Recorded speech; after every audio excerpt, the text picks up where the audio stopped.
you, Jim. My name is Linda Griffith, and lived in Alabama all my life. I have worked at Lockheed Martin more than 25 years. I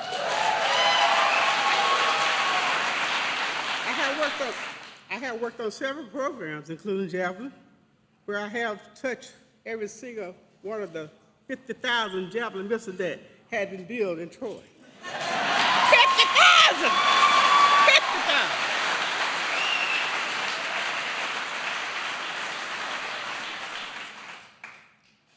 I consider my teammates family, and I can say that the entire Lockheed Martin team is honored by this special guest today. It is a great honor to introduce to you the President of the United States.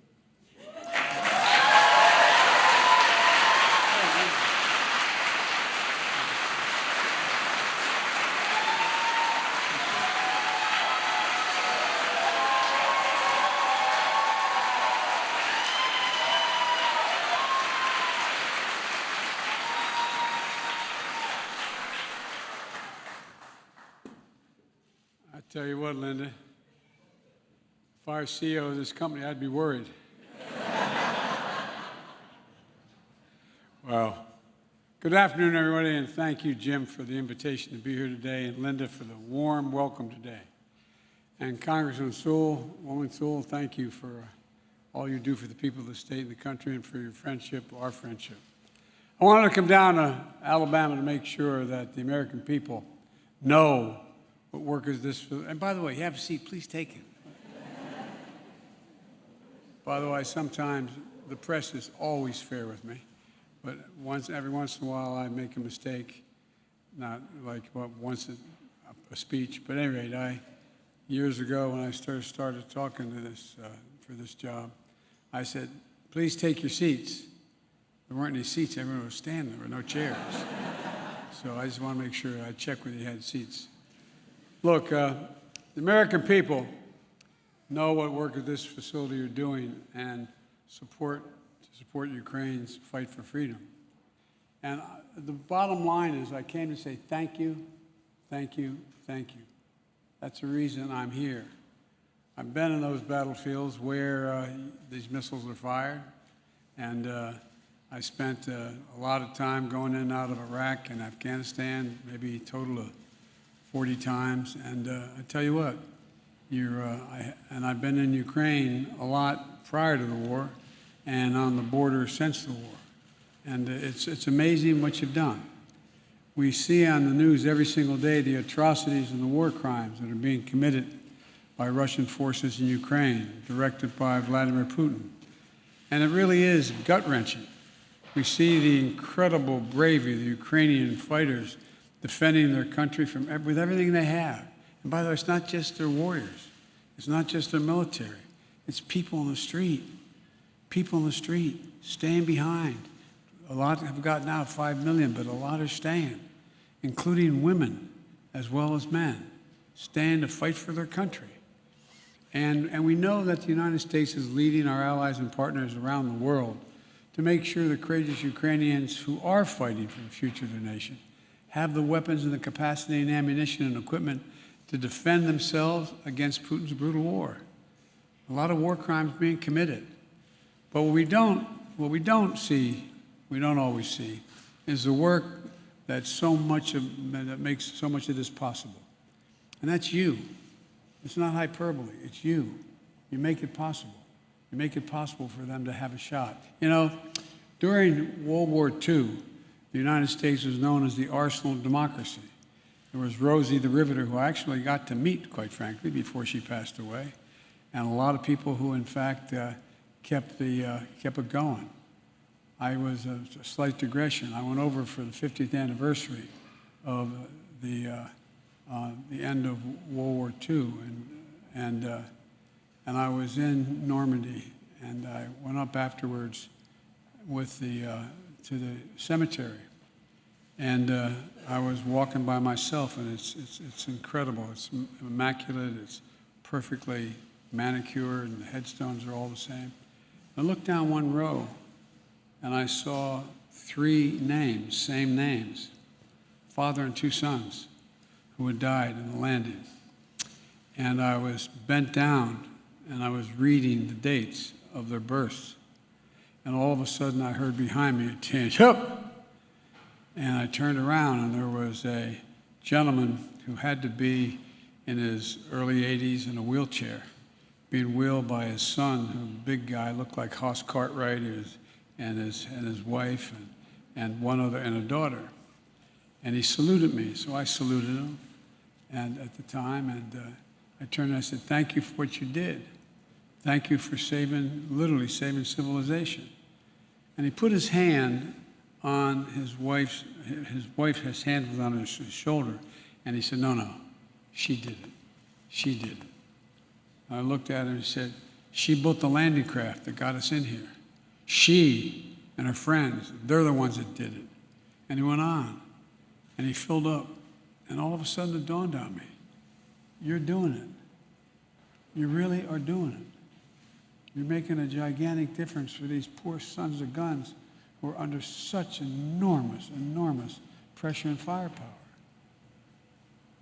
Those javelins I saw, there's 10 for every tank that there is in Ukraine right now. You're changing people's lives. We built the weapons. No, you really did.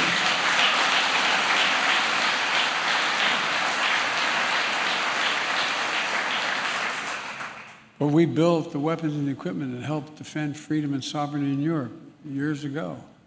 But that's true again today. You know, some of the best, most effective weapons in our arsenal are those Javelin missiles, like the ones manufactured right here in Pike County. They're highly portable. They're extremely effective against a wide range of armored targets. They can hit targets up to 400 meters away and have a fire and forget capability.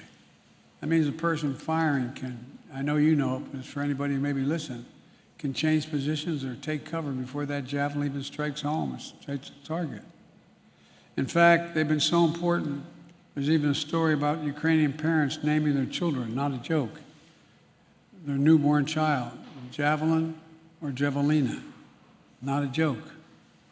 So the brave people of Ukraine, including the many civilians who have taken up arms to defend their country, deserve every ounce of credit for pushing back the Russian assault and frustrating Putin's desire to dominate Ukraine.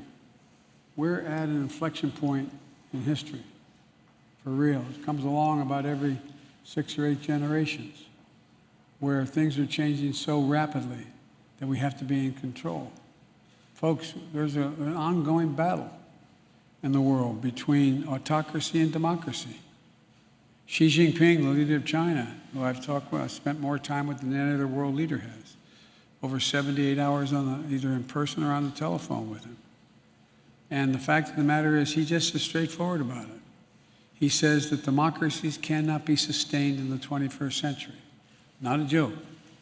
They cannot be sustained because things are moving so rapidly. Democracies require consensus, and it's hard to get consensus. Therefore, they can't keep up with an autocracy, one-man rule. But that's not going to be the case. If that happens, the whole world changes. I mean, because of you, in this first really battle, if you will, for that, to determine whether that's going to happen, is because you're making it possible. You're making it possible for the Ukrainian people to defend themselves without us having to risk getting in a third world war by sending in American soldiers fighting Russian soldiers. My dad used to have an expression. He said, the only war worse than one that's intended is one that's unintended. You're allowing the Ukrainians to defend themselves. And quite frankly, they're making fools of the Russian military in many instances. A big part of the reason they've been able to keep up fighting and to make this war a strategic failure for Russia is because the United States, together our allies and partners, have had their back. The United States alone has committed more than 5,500 javelins to Ukraine. You're changing the nation. You really are. Add to that significant supplies from our allies and partners, as well as many thousands of other anti-tank and anti-air weapons, helicopters, armored vehicles, artillery, coastal defense systems. Before Russia attacked, we made sure Russia had javelins and other weapons to strengthen the defenses so Ukraine was ready for whatever happened. In the last 2 months, we continue to move even more resources and equipment at a rapid pace into Ukraine. We've made sure that there are no interruptions in the flow of equipment to Ukraine. Since Russia invaded Ukraine just over 2 months ago, we have sent more than $3 billion in security assistance to Ukraine. Alone, us, not counting our allies. And that money is a direct investment in defending freedom and democracy itself. Because if you don't stand up to dictators, history has shown us they keep coming. They keep coming. Their appetite for power continues to grow. And every worker in this facility and every American taxpayer is directly contributing to the case for freedom. And that's something we can all be incredibly proud of, in my view.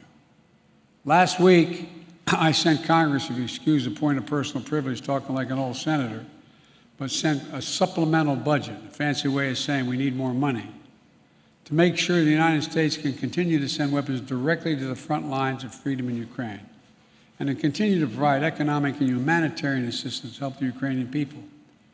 And I urge the Congress to pass this funding quickly to help Ukraine continue to succeed against Russian aggression, just as they did when they won the Battle of Kyiv. And to make sure the United States and our allies can replenish our own stocks of weapons to replace what we've sent to Ukraine. As I said from the beginning, this fight is not going to be cheap. But caving to aggression would even be more costly.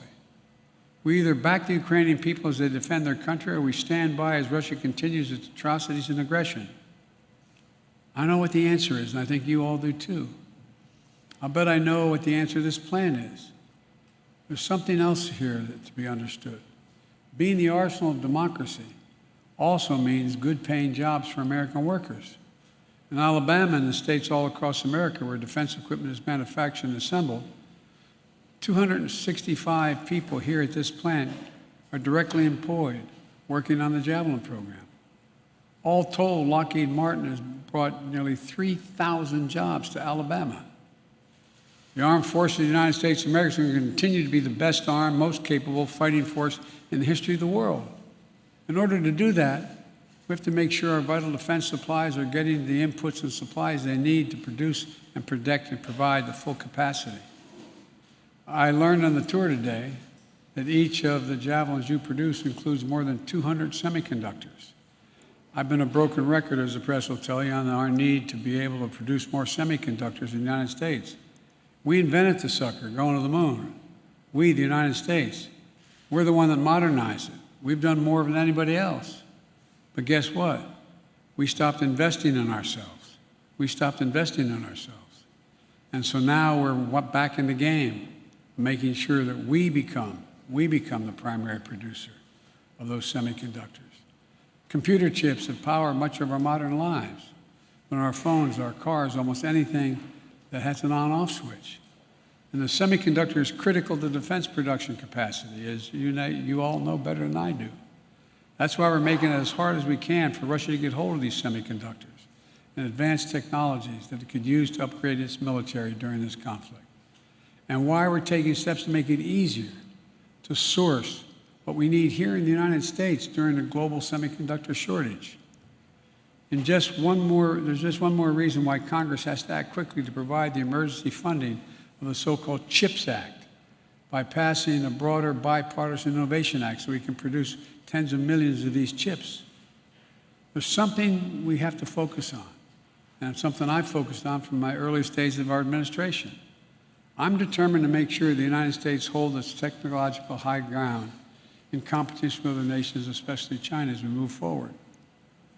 Folks, you know, we used to invest as a nation years ago, 35 years ago. We invested 2% of our entire GDP in research and development.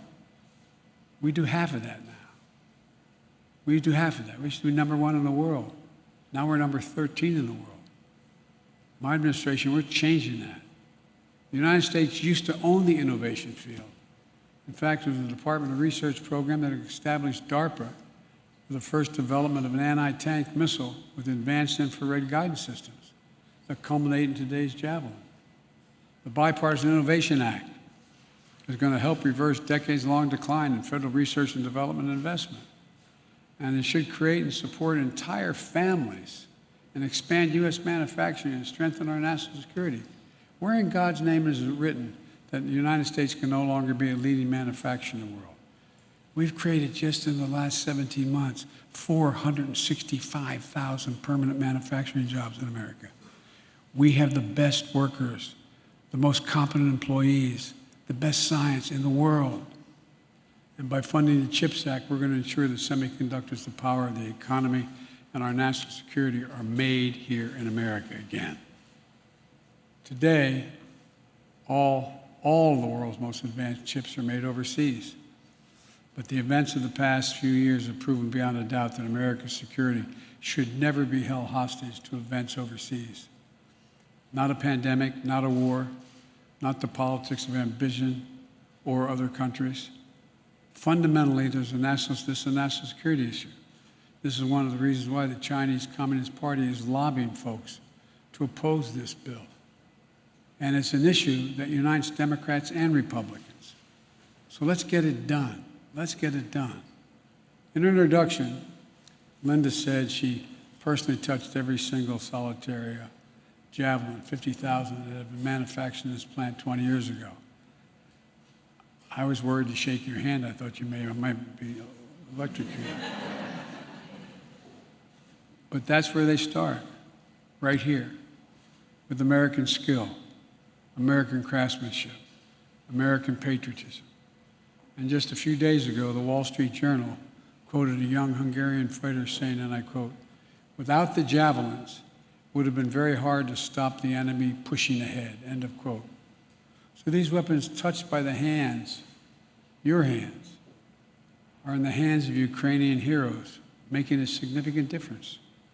That's something each and every day you could and should be proud of. And I'm once more urging Congress to quickly pass this supplemental funding bill, over $300 billion, to help the Ukrainians so they can keep all of you very, very busy for a while here. So again, let me end where I began. I came for a basic reason, from the bottom of my heart, to say thank you. Thank you, thank you, thank you, what you do. Thank you, what you continue to do. Unless you go out in the field and see it, you don't realize what a difference you're making. May God bless you all, and may God protect our troops. Thank you so much.